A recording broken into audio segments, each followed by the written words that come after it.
Shalom, haleluya, puji Bapak Yahweh, Bapak Ibu yang dikasihi oleh Tuhan Yesus HaMasiah pada hari ini.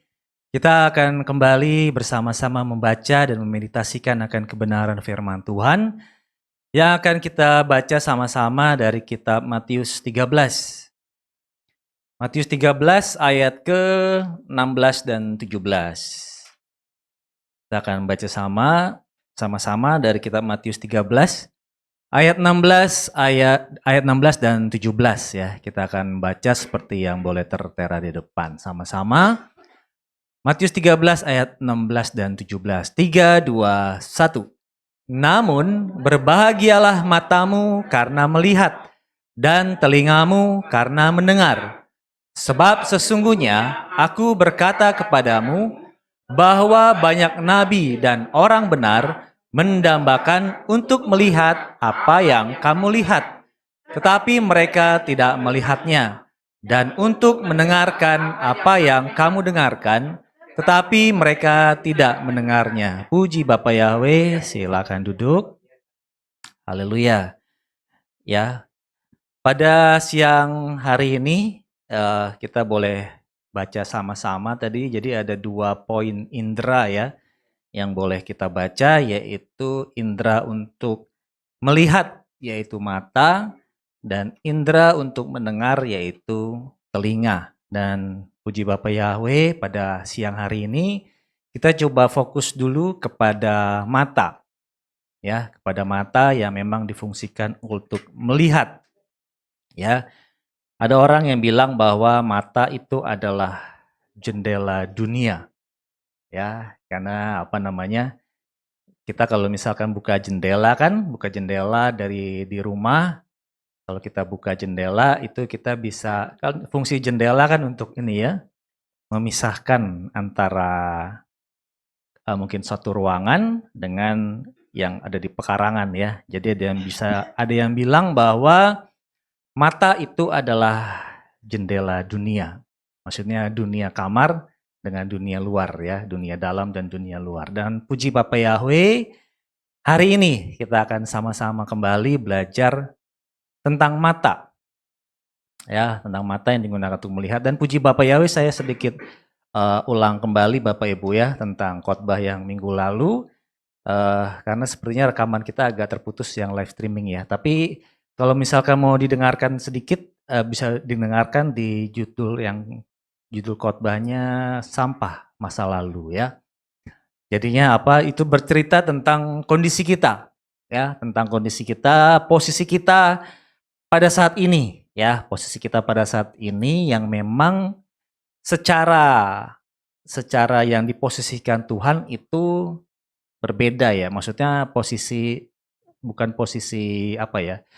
posisi jasmani secara ini ya, tapi posisi bahwa kita harus bisa memposisikan diri kita sebagai anak adopsi dan juga orang Israel yang adalah orang Israel ya, memang benar-benar asli orang Israel. Dan kita sudah boleh belajar bahwa dalam kitab Roma bahwa yang disebut Israel itu adalah dari keturunannya Abraham, yaitu Sarah, Ishak ya.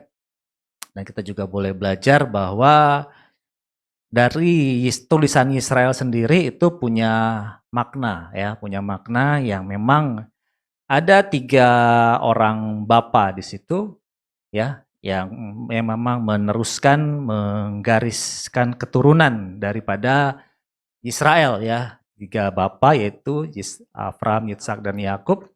Dan juga ada Sarah, Ribka, Rahel, dan Lea ya. Dan puji Bapak Yahweh, dari situ kita boleh belajar bahwa kedudukan kita ya, mungkin ada orang bertanya-tanya karena memang maunya sukanya menyerupai ke Yahudian ya. Pengennya begitu ya. Jadi segala sesuatu itu ditiru plek habis, bahkan sampai karena melihat ya. Karena mata melihat bahwa hal yang dilakukan oleh orang Yahudi ini kelihatannya menarik untuk dilakukan. Ya, akhirnya segala tradisi yang tidak diperintahkan oleh Bapa Yahweh juga dilakukan. Dan itu yang banyak dilakukan oleh orang-orang Kristen khususnya yang ada di Indonesia ya. Bukan khususnya ya, karena yang saya tahu ya, yang saya tahu ada di Indonesia.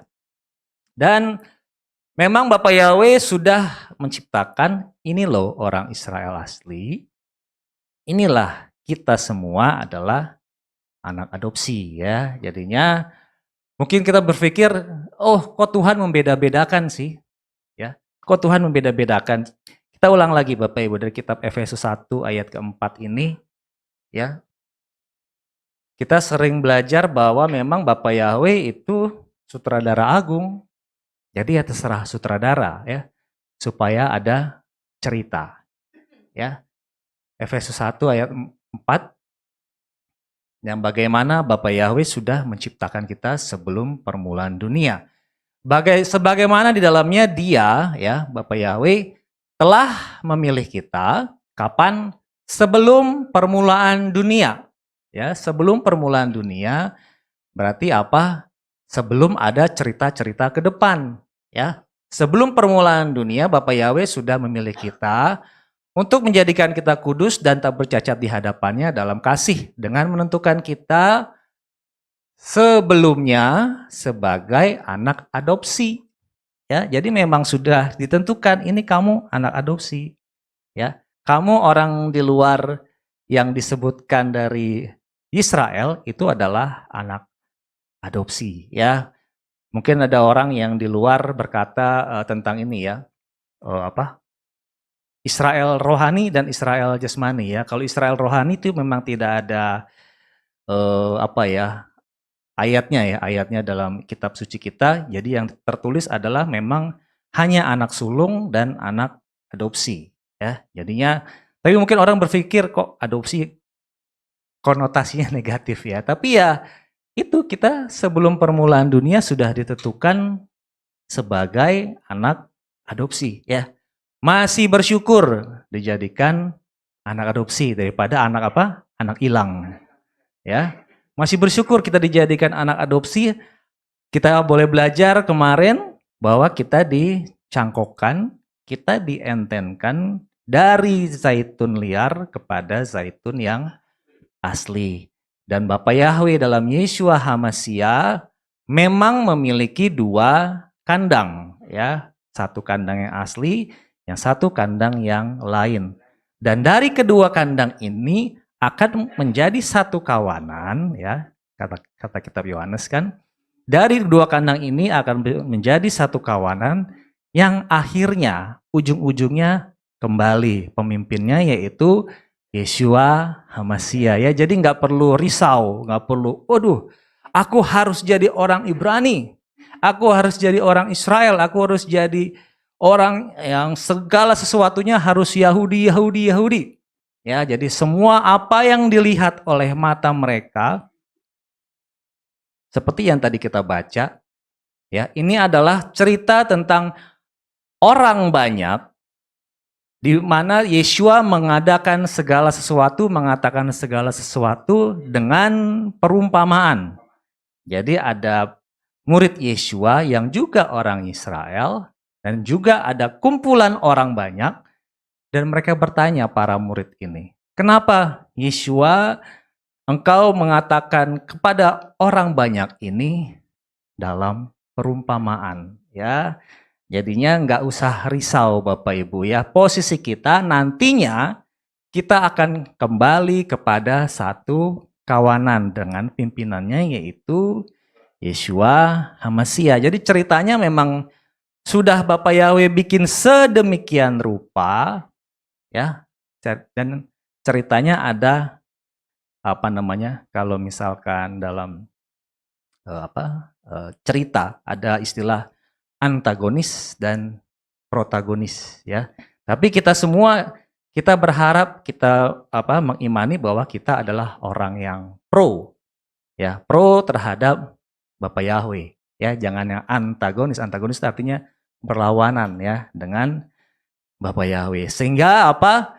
Walaupun dari kumpulan banyak orang tadi ya, kumpulan banyak orang yang berkata Kenapa Yeshua mengatakan kepada mereka dalam perumpamaan ya, orang banyak itu juga orang-orang Israel ya, walaupun kita nggak tahu itu memang orang yang disebut Israel asli atau bukan atau pendatang, dan juga ada para murid ya. Jadi yang sesama orang Israel aja Tuhan Yeshua berkata dalam perumpamaan. Jadi kita nggak usah maksa bahwa kita harus juga menjadi seperti orang Israel, seperti orang Yahudi. Ya, oleh karena itu tadi kan kita baca Matius 13 tadi ayat yang ke-17. Coba lihat tadi, kita ulang lagi. Matius 13 ayat 17 tadi. Jadi ini ini juga terjadi dalam kehidupan orang Israel ya. Sebab sesungguhnya aku berkata kepadamu bahwa banyak nabi dan orang benar, ya, nabi dan orang benar juga mendambakan untuk melihat apa yang kamu lihat, tetapi mereka tidak melihat, ya. Semua ini hanya karunia kasih yang berasal dari Bapa Yahweh saja, ya. Kita sudah diciptakan di Indonesia sebagai anak adopsi, ya, bersyukur kepada Bapa Yahweh, ya. Kalau misalkan di luar ada orang yang berkata bahwa kita adalah istilah kan suka dengan istilah orang-orang ke-Yahudian ya. Jadi kita diumpamakan seperti orang goyim. Ya, orang goyim adalah orang yang di luar Israel ya. Ngomong kayak gitu sih hebat, jago ya. Maksudnya, oh kita adalah orang goyim, orang di luar Israel. Tapi tidak mau mengakui bahwa kita adalah anak adopsi ya. Padahal anak adopsi juga dalam satu kandang juga ya. Dalam satu kandang berarti kan dirawat oleh Yeshua. Beda dengan orang yang ada di luar kandang. Maksudnya di luar kandang, kalau dalam kandang pasti dikasih makan, dirawat, atau juga dimandiin, atau gimana lah ya. Yang pasti terawat. Beda dengan kambing liar, domba liar, yang tidak memiliki kawanan, yang tidak memiliki kandang. Dan puji Bapa Yahweh, pada pagi siang hari ini, kita diingatkan kembali nih ya, tentang mata. Ya, jadi ada dua tadi kan, antara murid Yeshua dan juga orang di luar murid Yeshua. Kepada murid Yeshua dikasih tahulah arti daripada perumpamaan tersebut. Di luar murid Yeshua, bahkan para nabi, bahkan orang yang menyebut dirinya sebagai orang benar, juga mendambakan apa yang para murid lihat. Ya, dan kita semua adalah murid Tuhan Yeshua. Amin. Ya, kalau kita dalam satu kandang yang dipimpin oleh Tuhan Yeshua, pasti kita adalah murid Tuhan Yeshua. Dan pada pagi siang hari ini kita ada dua tokoh, ya, murid Yeshua dan non murid Yeshua. Dan biasanya memang apa yang dilihat itulah yang meruntuhkan iman manusia ya. Saya senang dengan cerita-cerita ya, kalau kita ulang-ulangan tokoh-tokoh yang ada dalam kitab suci ya. Walaupun di luar sana mungkin ada orang yang berkata kalau kita belajar tentang tokoh-tokoh yang ada di kitab suci saja, itu tidak akan maju-maju. Itu saya bilang itu yang ngomong setan. Ya, walaupun dia mengatakan penyembah Bapa Yahweh, tapi kalau sampai berkata bahwa apabila kita hanya belajar tentang Adam, tentang Abraham, tentang Moshe, tentang Daud saja, itu kita tidak akan maju-maju. Walaupun dia penyembah Bapa Yahweh, tapi saya bilang dia adalah setan. Kenapa? Karena dalam tanda kutip mengingkari apa isi daripada janji firman Tuhan ya. Ya terserah, mau panas mau enggak tidak apa-apa. Tapi yang penting Tadi kan kita lihat ada dua tokoh, bahkan orang non-murid Yeshua, yaitu orang benar, dan para nabi aja mendambakan apa yang dilihat para murid. Nah, sekarang kita lihat Bapak Ibu, apa sih sebenarnya yang dilihat oleh orang-orang non-murid Yeshua, ya? Kita boleh belajar Bapak Ibu tentang siapa? Manusia yang di kitab-kitab Kejadian. Seperti contohnya siapa? Hawa. Ya, Hawa ketika dia melihat. Hawa ketika melihat bahwa ini pohon, ini buah ini bagus. Ya, Hawa ketika melihat buah ini bagus, akhirnya dia tertipu. Coba kita baca lagi ya. Kejadian 3 ayat yang ke-6. Kejadian 3 ayat 6, lihat ini. Kata kuncinya yaitu melihat. Dan wanita itu melihat. Ya, kata kuncinya itu melihat. Wanita itu melihat bahwa pohon itu baik sebagai makanan. Ya. Dilihat dari sisi fungsi, oke, bagus. Dan karena daya tarik bagi mata. Ya. Dari luar, good, bagus. Serta pohon yang diinginkan untuk menjadikan bijaksana. Luar bagus, dalam bagus. Maka dia memetik buah dan memakannya, dan juga memberikannya kepada suaminya yang ada bersamanya, dan dia memakannya. Ya, lihat dari sisi luar bagus, dari sisi tampilan bagus, dari sisi dalam menjanjikan. Ya, itu yang biasanya dilihat oleh manusia, bahkan ya mungkin dilihat katanya tadi siapa? Para nabi dan orang benar. Ya, tinggal bagaimana kita memposisikan diri kita. Kita ada di posisinya ada di murid Yeshua atau non murid Yeshua. Ya, karena mata ini sangat-sangat, walaupun ada orang yang berkata jangan main mata. Ya, main mata, yang namanya main mata pasti salah satu yang kedip. Gitu, ya. Main mata. Mata kalau dilihat kan dari tulisan huruf Ibraninya itu ada seperti huruf Y Bapak Ibu ya. Jadi kanan kiri. Ya, huruf ayin yaitu mata itu adalah kanan kiri. Berarti apa? Menandakan bahwa hidup kita ini ya, kalau ayin ya. Ayin nggak ada di sini ya. Ayin itu ada dua seperti huruf Y, kanan kiri. Berarti apa? Harus ada Yeshua dalam hidup manusia. Ya, harus ada Tuhan Yeshua dalam hidup manusia. Kalau hanya sendiri saja tidak bisa disebut sebagai mata. Ya, kalau hanya satu saja mungkin hanya menjadi Yahweh saja. Tetapi apabila ada dua, rata. Berarti hidup manusia juga didampingi oleh Tuhan Yeshua. Itulah huruf ayin. Ya, seperti huruf Y dia posisinya Bapak Ibu ya, kanan kiri. Ya, itu yang dilihat oleh si Hawa tadi Bapak Ibu ya. Hawa melihat bahwa ini kelihatannya bagus. Ini menarik mata, bahkan dia bisa menjadikan bijaksana.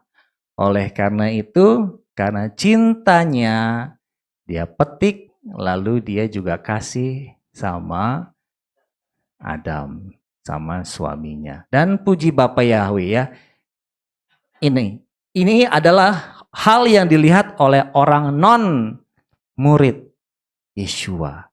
Ya, puji Bapa Yahweh, dia melihat visioner, melihat maju ke depan. Ya, kalau melihat kan bisa melihat maju, melihat belakang, melihat kanan, kiri. Ini juga sering dilakukan oleh para anak-anak Bapak Yahweh. Melihat ke depan tapi lupa firman. Ya. Melihat ke depan tapi lupa firman. Saya ini kan si Hawa, dia kan tidak diberikan firman secara langsung oleh Bapak Yahweh, ya. Oleh karena itu setan tahu nih caranya bagaimana untuk melumpuhkan seorang manusia, yaitu si Hawa. Oleh karena itu dipakailah istrinya. Oleh karena itu Bapak Ibu ya, ketika kita boleh melihat, oh mungkin ini visioner, bagus, maju, lurus ke depan, luar dalam bagus. Ya kemarin diingatkan, kalau kita berdoa harus satu hati. Satu hati seperti apa? Oh ada iklan Honda, satu hati, one heart. Ya apa? Honda aja bisa satu hati, masa manusia tidak satu hati? Ya apalagi kita kan suami, istri, apalagi kita satu keluarga. Ya, kalau kita tidak merasa satu hati, kita tidak merasa satu keluarga, ya seperti tadi ada yang melepaskan tangan, ya ada yang melepaskan tangan. Itu bahaya Bapak Ibu ya. Kalau apalagi kita melepaskan tangan dari Bapak Yahweh. Bapak Yahweh sudah coba pegang tangan kita, tapi kalau kita tolak itu bahaya. Ini yang terjadi seperti si Hawa. Bapak Yahweh sudah pegang tangan si Adam, sudah dikasih firman, sudah dikasih Torah. Tapi apa? Berusaha dilepas ya. Ini salah satu contoh hal yang dilakukan oleh orang-orang yang di luar murid Yeshua. Dan puji Bapak Yahweh ya. Tadi kita ngelihat ke depan. Sekarang kita melihat ke belakang. Ya, melihat ke belakang, kita kan sudah belajar kan tentang siapa yang akhirnya melihat ke belakang, istri Lot. Ya, kita baca lagi. Saya senang untuk baca-baca ya, supaya menjadi pengingat juga bagi kita. Walaupun kita tahu nih ceritanya kita tahu. Tapi setelah kita baca, oh tadi kan kita lihat, oh ternyata Hawa itu melihat bahwa pohon itu baik. Terus ada daya tarik bagi mata. Serta pohon yang diinginkan juga menjanjikan. Ada apa? Menjadikan bijaksana. Ya kita tahu ceritanya nih. Tapi apabila kita baca dari teliti satu persatu dari kata-katanya, kita akan dibukakan oleh Bapak Yahweh. Oh ternyata ini maksud dari Bapak Yahweh. Coba kita baca lagi dalam kitab Kejadian 19. Kejadian 19 ayat ke-26. Ini tentang si siapa? Tentang si istri Lot yang dia suka melihat ke belakang. Dan istrinya yaitu istri Lot ya menoleh ke belakang dan dia menjadi tiang garam. Ya seperti yang kemarin yang minggu lalu sudah disampaikan bahwa menoleh ke belakang itu sama seperti melihat masa lalu, melihat hal-hal yang si istri Lot ini dia melihat keindahan, kemegahan yang ditawarkan oleh Sodom. Ya, oh kotanya begitu indah, kotanya begitu bagus. Mirip 11-12 apa yang dialami oleh si Hawa. Ya, karena daya tariknya pada mata, karena daya pikatnya pada mata, bahkan secara jasmani ini menjanjikan. Secara jasmani kota Sodom ini menjanjikan. Kenapa? Mungkin pada saat itu dia melihat dalam kondisi yang sudah nyaman-nyaman di sana. Tetapi apa? Dia mengabaikan, dia melupakan firman Bapa Yahweh yang sudah berkata, jangan melihat kanan kiri. Ya, tapi dia melakukan hal pelanggaran, yaitu dia menoleh ke belakang. Upah sudah ada bagi mereka yang melanggar firman Tuhan, ya, upah, tapi upah yang negatif, yaitu hukuman. Sama seperti si Hawa tadi. Upah dosa ialah maut. Maut yang dialami oleh si Hawa akhirnya berentet-rentet sampai kepada kehidupan manusia sekarang. Maut yang diterima oleh istri Lot juga sama. Bahkan ini menimpa dirinya sendiri, yaitu ia menjadi tiang garam. Ya, hal-hal yang begitu banyak ditunjukkan oleh Bapak Yahweh apabila kita salah ngeliat. Ya, kalau kita salah ngeliat, apalagi ngeliat kanan kiri, tengok belakang, atas bawah, itu bisa melemahkan kehidupan kita. Itu yang dilihat orang-orang yang di luar orang murid Yeshua. Tetapi mereka masih mendambakan apa yang para murid lihat, ya.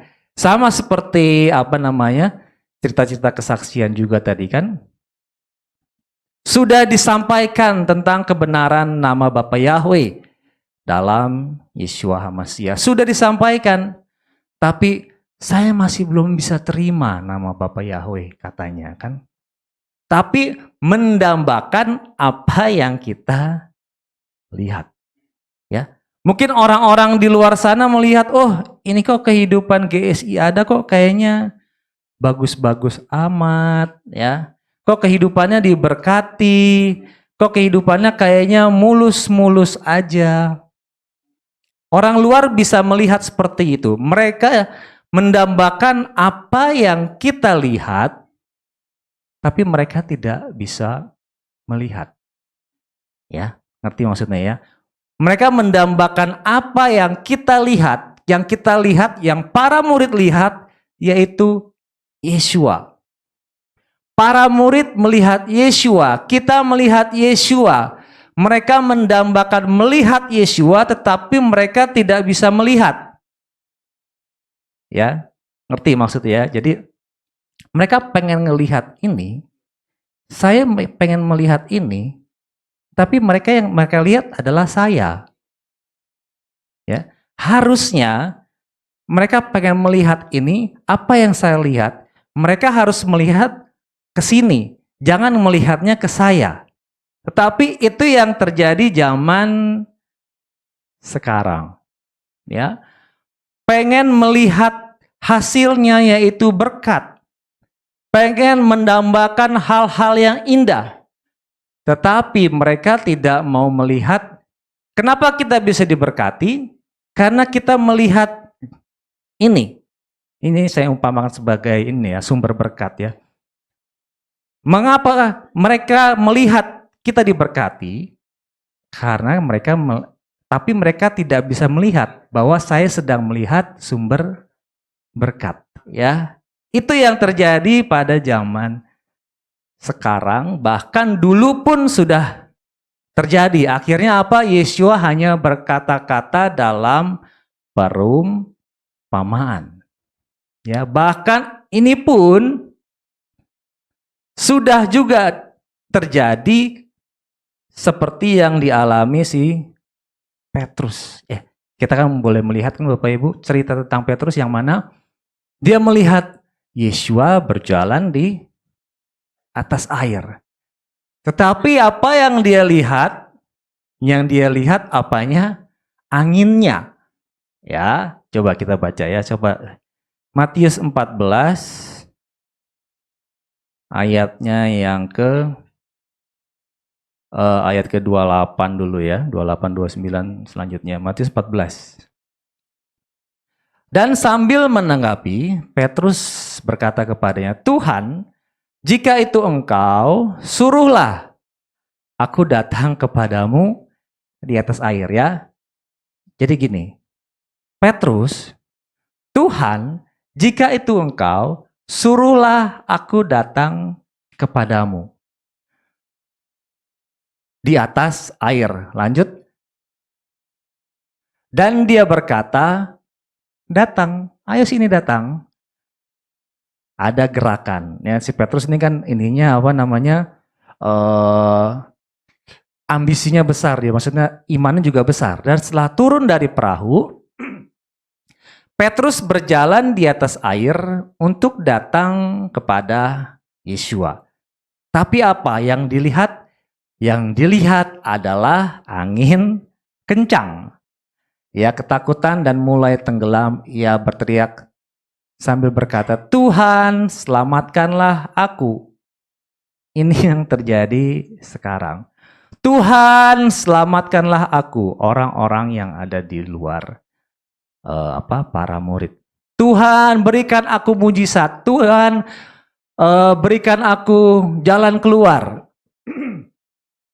Tetapi mereka tidak melihat ke Tuhan Yesuanya, tetapi yang dilihat adalah siapa tadi? Kalau lihat tadi, anginnya. Ya, anginnya. Itulah mengapa hal yang terjadi pada zaman sekarang pengen dibukakan firman Tuhan. Ya, pengen mengerti Tuhan apa arti firman-Mu. Ya, tetapi yang dibuka apa? Buku-buku, internet, atau ya hal-hal yang lain yang dilihat. Ya bukannya itu salah Bapak Ibu, bukan, itu bukan salah. Tetapi tidak melihat ke firman Tuhan. Ya, ngerti ya? Tuhan, bukakanlah aku tentang apa yang kau maksud dalam kitab Matius berapa tadi? 13 ayat 16 dan 17. Saya sudah baca Tuhan.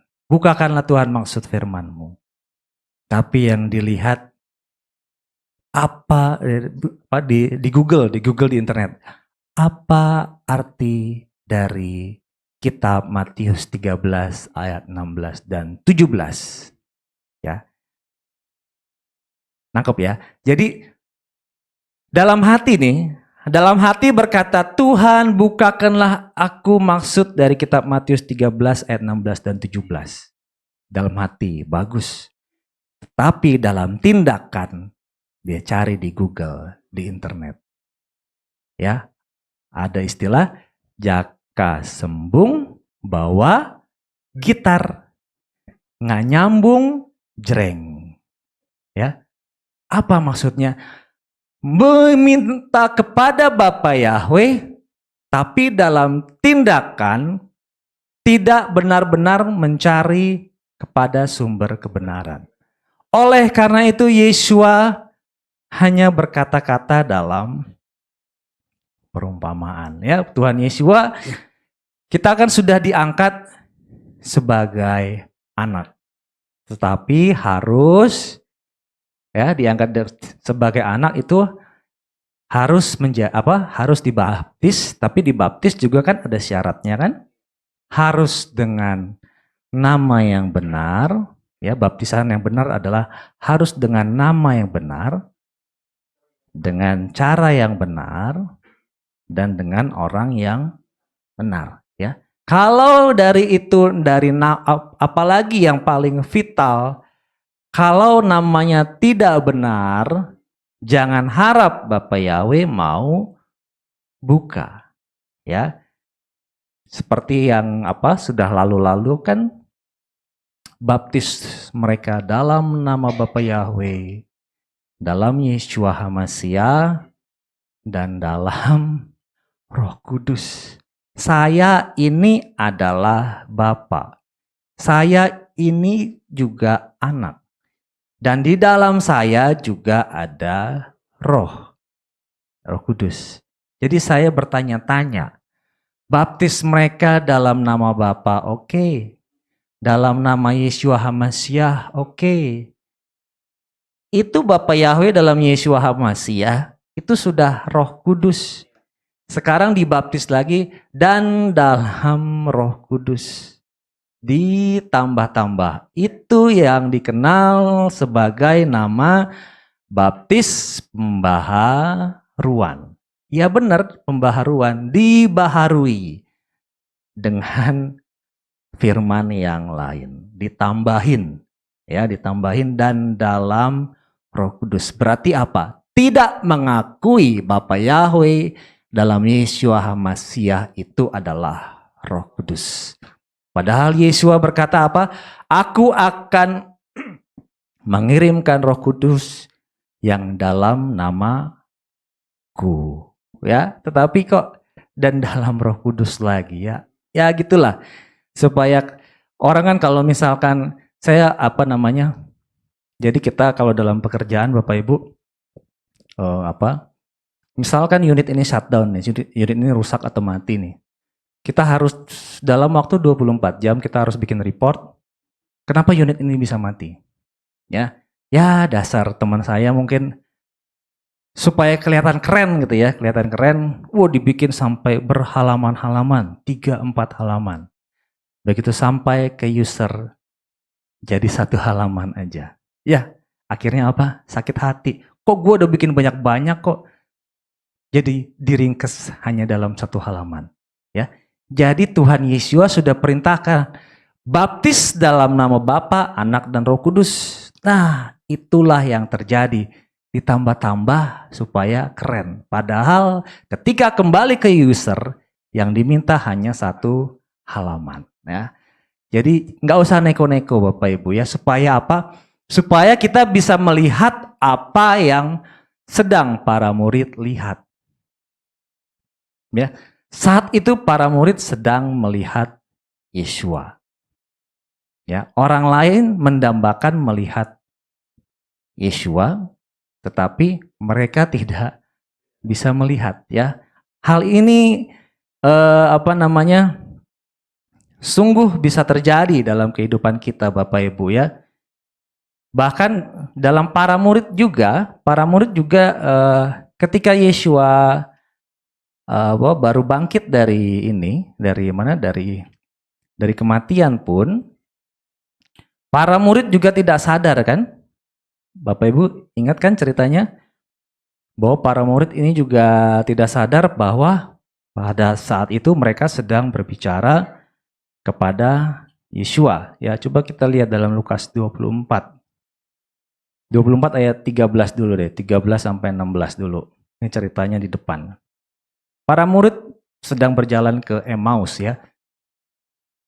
Dan pada hari itu tampaklah 2 orang dari antara mereka sedang pergi ke sebuah desa yang bernama Emmaus yang berjarak 60 stadia dari Yerusalem. Dan mereka berbicara ya, para murid ini berbicara seorang terhadap yang lain tentang semua yang telah terjadi itu. Jadi peristiwa tentang kematian Yeshua ya. Dan terjadilah ketika mereka sedang bercakap-cakap dan bertukar pikiran ya, Yeshua sendiri sambil mendekati, dia juga berjalan bersama mereka. Namun mata mereka terhalang sehingga mereka tidak dapat mengenal dia seutuhnya. Lalu dia berkata kepada mereka, perkataan-perkataan apa ini yang sedang kamu percakapkan seorang terhadap yang lain selagi berjalan dan kamu menjadi muram? Dan sambil menjawab, ceritanya panjang Bapak Ibu ya, ini yang sedang terjadi.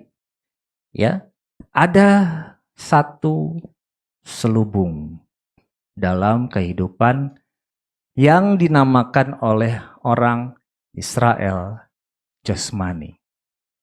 Ya, mereka para murid pada saat itu mereka tidak sadar bahwa mereka sebenarnya sedang membicarakan Yeshua HaMasiah dan orang yang sedang mereka bicarakan itu sebenarnya ada di situ. Bapak Ibu bisa bayangin kan? Saya sedang ngomong sama Pak Jimmy. Pak Jimmy, tahu nggak?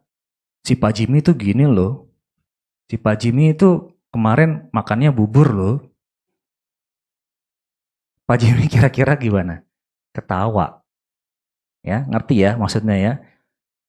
kamu sedang berbicara kepada orang yang sebenarnya kamu inginkan, yaitu Hamasia, tetapi kamu sendiri tidak sadar bahwa kamu sedang berbicara dengan Hamasia. Ya, itu yang terjadi sekarang ya Bapak Ibu ya. Oleh karena itu, mereka mendambakan apa yang sedang kamu lihat, tetapi mereka sesungguhnya tidak melihat. Ya, bahkan lagi selanjutnya, masih dalam kitab Lukas tadi, Lukas 24, akhirnya ya, 24 ayat 31. Ayat 30 dulu deh. Ayat 30.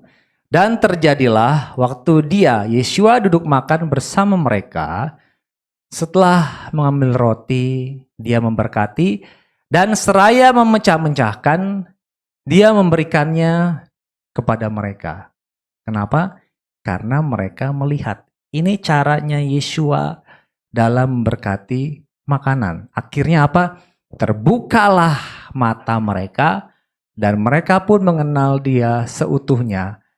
Lalu dia menjadi tak terlihat oleh mereka. Ya, ketika Yeshua baru memperkenalkan dirinya, setelah mereka sadar, oh iya ternyata ini Yeshua, baru mata mereka terbuka.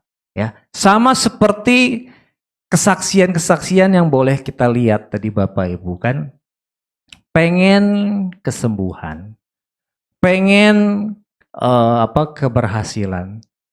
Tetapi setelah diperkenalkan nama Bapa Yahweh, berat. Sampai akhirnya, kalau bukan Bapa Yahweh dalam Yeshua HaMashiach sendiri yang membukakan, tidak akan bisa. Tadi kan ada pujian kan, bila kau yang membuka pintu, tak ada satupun dapat menutupnya. Dengan kata lain apa? Bapa Yahweh sudah membukakan kesempatan bagi kita semua untuk mengenal Dia. Untuk mengenal Bapa Yahweh, oleh karena itu dengan mata hati-hati Bapak Ibu ya. Apalagi zaman zaman sekarang kan kita bisa melihat media-media sosial yang begitu banyak ya. Kita bisa melihat media sosial ini ada dua kemungkinannya. Bisa membuat iman kita bertambah, atau mungkin membuat iman kita semakin runtuh. Nah, puji Bapak Yahweh. Pada saat ini kita diingatkan kembali nih, kita ada di posisi mana Bapak Ibu? Kita ada di posisi benar-benar murid Yeshua HaMashiach yang sedang melihat Yeshua, atau orang-orang di luar murid Yeshua yang sebenarnya mereka tahu, mereka lihat, tetapi tidak dibukakan oleh Yeshua HaMashiach ya. Para nabi, bahkan orang benar pun mendambakan hal tersebut ya. Coba kita lihat. Kalau bukan Bapa Yahweh yang buka, tidak mungkin bisa melihat ya. Kita juga sudah melihat Bapak Ibu, 2 Raja-Raja 6. 2 Raja-Raja 6 ayat yang dari 15 dulu. 2 Raja-Raja 6 ayat 15. Ini cerita tentang si Elisa ya. 15 sampai 17. Pelayan abdi Elohim bangun pagi-pagi benar dan keluar. Dan tampaklah suatu pasukan dengan kuda dan kereta perang sudah mengepung kota itu. Lalu pelayan itu berkata kepadanya, "Aduh tuanku, kita akan berbuat apa?" Dan Elisa menjawab, "Jangan takut, karena yang menyertai kita lebih banyak daripada yang menyertai mereka." Lalu Elisa berdoa serta berkata, "Ya Yahweh, aku memohon kepadamu, bukalah matanya supaya dia dapat melihat." Dengan kata lain, Elisa tahu, tetapi si abdinya, pelayannya tidak tahu, supaya dia dapat melihat. Maka Yahweh membuka mata pelayan itu, dan pelayan melihat. Maka tampaklah gunung itu penuh dengan kuda dan kereta perang berapi di sekeliling Elisa. Ya. Kalau bukan Tuhan yang buka, tidak mungkin bisa melihat penyertaan dari Bapa Yahweh ya. Kalau bukan Tuhan sendiri yang buka. Oleh karena itu, bersyukurlah kita sebagai anak-anak adopsi ya. Kenapa bersyukur? Karena kita yang mendapat kesempatan pertama kali, bukan pertama kali ya, mendapat kesempatan lebih dulu daripada anak sulung yang lain. Ya, lebih dulu daripada anak sulung yang lain. Kenapa? Karena ada beberapa anak sulung juga yang sudah menerima Yeshua HaMashiach walaupun hanya sedikit, baru sedikit. Ya, jadi kita mengucap syukur nih sama Bapak Yahweh. Tuhan, terima kasih. Kita mau berdoa seperti yang Elisa doakan pada saat itu. Tuhan, bukalah mataku supaya aku dapat melihat. Ya, pernah gak kita berdoa seperti itu? Tuhan, bukalah mataku supaya aku dapat melihat rencanamu. Ya, kalau kita bisa melihat rencana Bapak Yahweh, pasti indah banget. Ya, Bapak Ibu kalau misalkan tahu nih, tahu isi ke depan dari sandiwara, dari cerita, dari suatu peristiwa yang endingnya, yang nggak usah ending lah ya, yang kira-kira ke depannya kita sudah tahu, kita pasti tidak akan kaget. Ya, karena kita sudah kasih tahu duluan nih. Seperti abdinya Elisa. Dia sudah tahu, ternyata yang menyertaiku lebih banyak daripada musuhku ya. Oleh karena itu Bapak Ibu ya, diingatkan kembali bahwa memang hidup ini, mata ini harus kita pergunakan sebaik-baiknya. Ya, pada saat itu para Yeshua dalam tanda kutip dia hanya berbicara tentang mata jasmani. Ya, mata jasmani mungkin melihat, ini ternyata di luar banyak orang yang hanya melihat tetapi tidak bisa benar-benar melihat. Dan di sini yang terakhir ya. 1 Korintus 13 ayat ke-12. Ya, seperti seperti tadi yang saya bilang. Kalau kita tahu cerita ke depan, kita akan lebih tenang dalam kita bertindak. 1 Korintus 13 ayat 12. Sebab sekarang kita melihat melalui cermin dengan samar-samar. Tetapi kelak muka dengan muka. Sekarang aku mengetahui hanya sebagian. Tetapi kelak aku akan mengetahui sepenuhnya. Bahkan sebagaimana aku telah diketahui sepenuhnya. Ini yang dikasih tahu oleh si Paulus ya. Sekarang kita hanya melihat samar-samar aja nih. Walaupun tadinya kita sudah melihat nih. Kita sudah melihat Yeshua HaMashiach. Kita sudah dikasih tahu tentang rencana-rencana yang ke depan. Tapi Paulus tadi katakan itu masih samar. Tetapi kelak kita nantinya akan tahu ya. Tetapi kelak, kapan waktunya Bapak Yahweh yaitu kelak ya. Oleh karena itu Bapak Ibu ya, jangan takut dalam kita menghadapi kehidupan ini. Pokoknya tetap terus maju. Ya, tetap terus maju supaya apa? Nah, satu ayat terakhir. Kita baca Bapak Ibu dari kitab Ibrani 12 ayat 14. Ibrani 12 ayat 14. Satu ayat terakhir Bapak Ibu. Kejarlah perdamaian dengan semua orang, juga kekudusan. Karena tanpa itu tidak seorang pun akan melihat Tuhan, ya. Tanpa kekudusan tidak seorang pun akan melihat Tuhan, ya. Tadi dalam kitab Matius, tadi apa kita baca? Banyak orang mendambakan apa yang kita lihat, tetapi mereka tidak bisa melihat. Dijawab, tanpa kekudusan tidak seorang pun akan melihat Tuhan.